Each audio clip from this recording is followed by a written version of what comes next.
איך מגיעים לבית של קרני?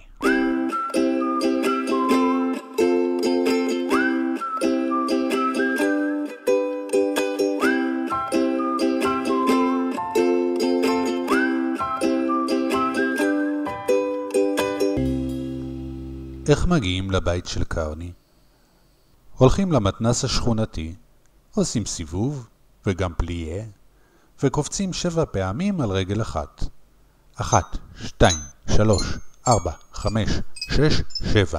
כן, ככה יפה, כי קרני בת 7.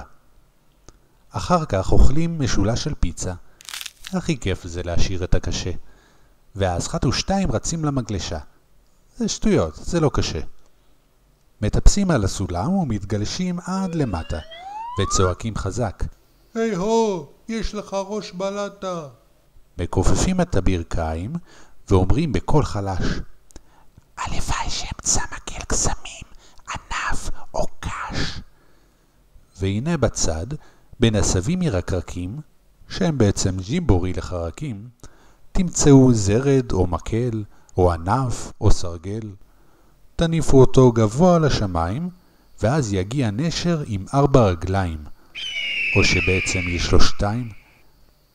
תגידו סליחה שנייה, ותטפסו לו על הגב. אל תדאגו, הוא נחמד. והוא ייקח אתכם לאמריקה, ובדרך יעצור טרמפ לגמד. תסמכו עליו, הוא יודע את הכתובת. זה מלא קילומטר.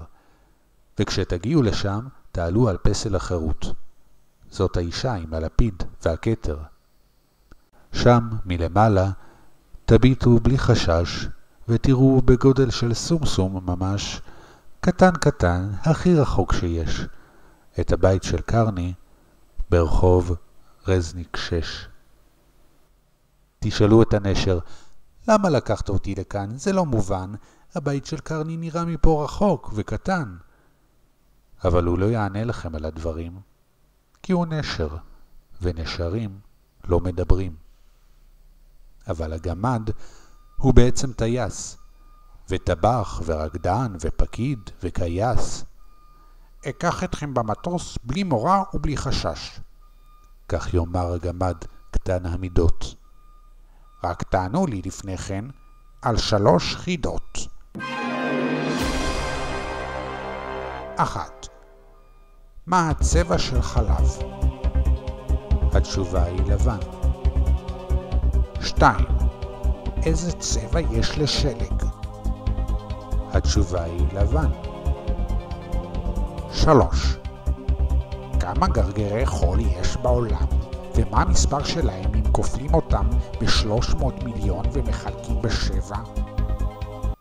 התשובה היא לבן. נכון, יצהל הגמד, כי הוא בעצם טיפש, אבל עדיין יודע להטיס מטוס, ויקח אתכם בלי חשש לבית של קרני בנתניה ברחוב רזניק 6.